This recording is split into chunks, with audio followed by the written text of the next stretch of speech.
लिखा है कि अरे एक बिटिया भोली वाली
रुक्मणी जो है बड़ी सुंदर है। धीरे धीरे रुक्मणी जवान हो गई है।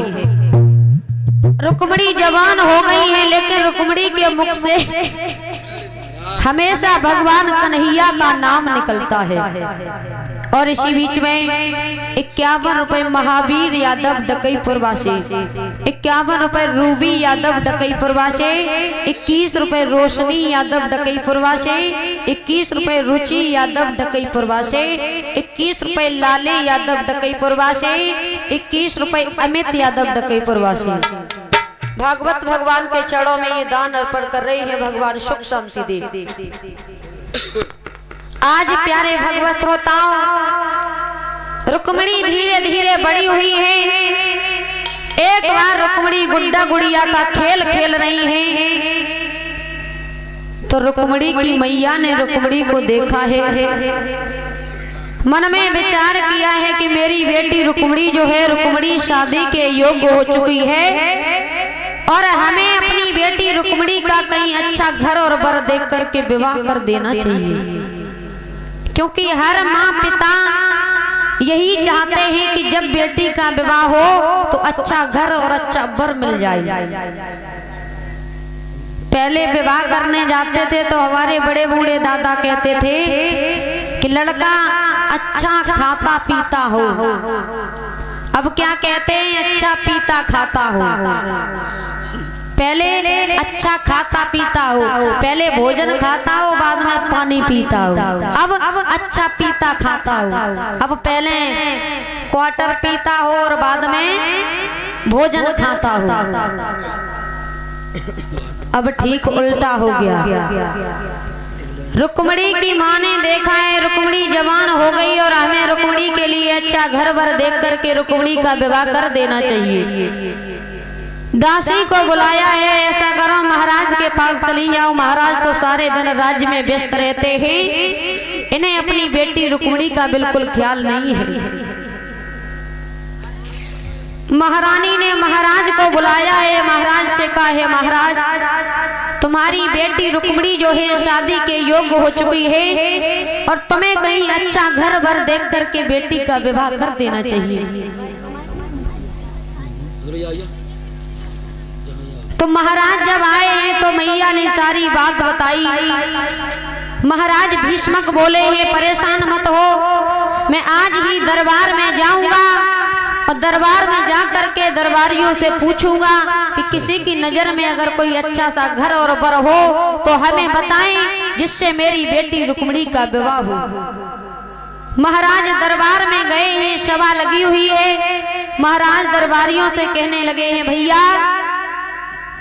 जी महाराज। हेलो हेलो हेलो हेलो भैया दरबारियों। हाँ महाराज बताओ क्या बात है। आज मैं आप लोगों से एक प्रश्न करने के लिए जा रहा हूँ।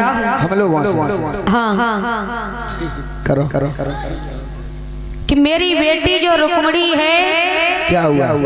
ये रुक्मिणी मेरी शादी के योग्य हो चुकी। तुम्हारी नजर में यदि कोई अच्छा घर और वर हो तो हमें बताएं। महाराज बहुत अच्छो घर है, बहुत अच्छो बर है। कहाँ पर? पैसे में कोई कमी नहीं है। हस्तिनापुर का रहने वाला है दुर्योधन। दुर्योधन? हाँ। अरे उस दुर्योधन की बात कर रहा है जो छल कपटी, उसके साथ रुक्मिणी का विवाह नहीं करूंगा। महाराज बहुत सेना है उसके पास। अरे सेना से हमें क्या लेना देना, वो तो युद्ध में रहता है, किसी दिन मारा जाएगा। कोई और बताओ। मारा कैसे जाएगा? मारे जाएंगे तो फिर और देख लीजिए दूसरा कोई हो अगर तुम्हारी नजर में तो हमें बताओ। महाराज हाँ जरासंध के साथ में शादी कर दो। जरासंध के भी साथ में नहीं करूंगा। कोई और बताओ। और अब तुम कहोगे सब करे हो, आगे बताए फायदा का है। करेंगे क्यों नहीं, जब करेंगे नहीं तो पूछा क्यों? अनेक अनेक राजा है। अब हमें लग रहा है कि अपने बेटा रुकुम से पूछूं। बेटा रुकुम, कहिए पिताजी क्या बात है, आज बड़े हो।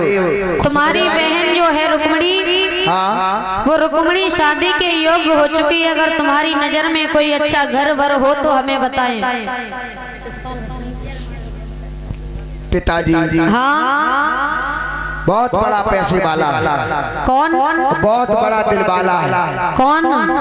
इतना पैसे वाला है, दिल वाला है। हाँ। वो रिश्ते में हमारा साला है। नाम क्या है? नाम है उसका शिषपाल, जो चंदेली का रहने वाला है। बहुत अच्छा लड़का है। अरे रुकुम, न बीड़ी पीता है, न गांजा पीता है, न सिगरेट, न तंबाकू। अरे रुकुम, ये क्या कह रहा है शिषपाल? क्या हुआ? शिषपाल के साथ रुक्मिणी का विवाह नहीं होगा। क्यों नहीं होगा? होगा होगा होगा। बेटा रुकुम, क्या है? अरे मेरी ये इच्छा है कि मेरी बेटी रुक्मिणी अगर किसी की दुल्हन बने तो द्वारकाधीश भगवान कन्हैया की। पिताजी हाँ एक बात का ध्यान रखना। क्या? जब लड़का बराबर का हो जाए हाँ तो वो लड़का नहीं रहता, पर मित्र के समान हो जाता। और एक बात का विशेष ध्यान रखना, क्योंकि हमारी बुद्धि अगर सटक गई समझ लेना तुम बूढ़े हो गए हो।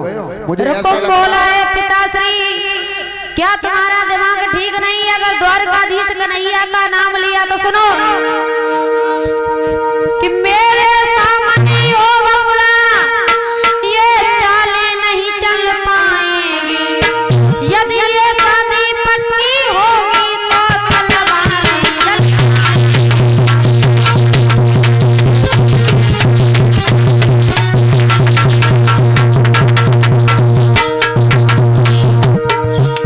मेरे सामने हो बबुआ, ये चालें नहीं चल पाएंगी। यदि ये शादी पक्की होगी तो तलवारें चल जाएंगी।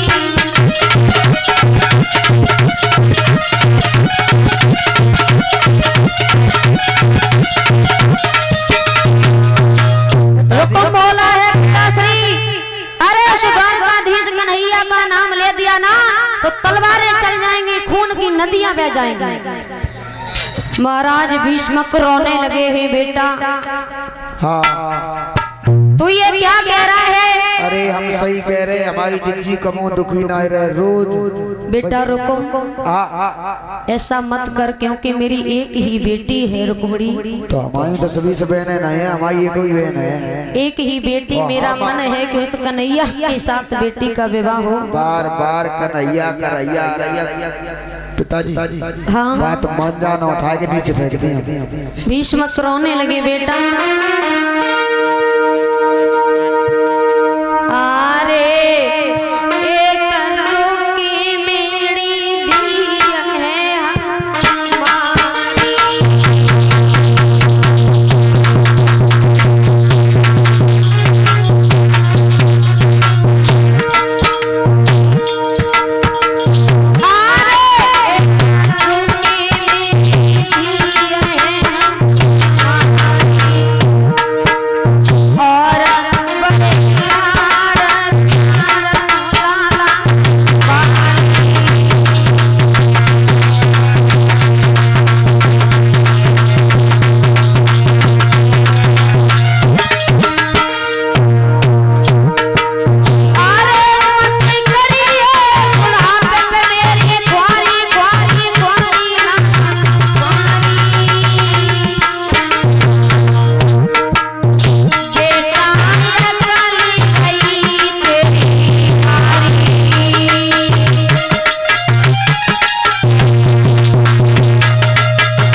मेरी बात मान ले और उस कन्हैया के साथ रुक्मिणी का विवाह कर दे। बिल्कुल नहीं मानेंगे, कन्हैया के साथ में तो हर जगह नहीं करेंगे।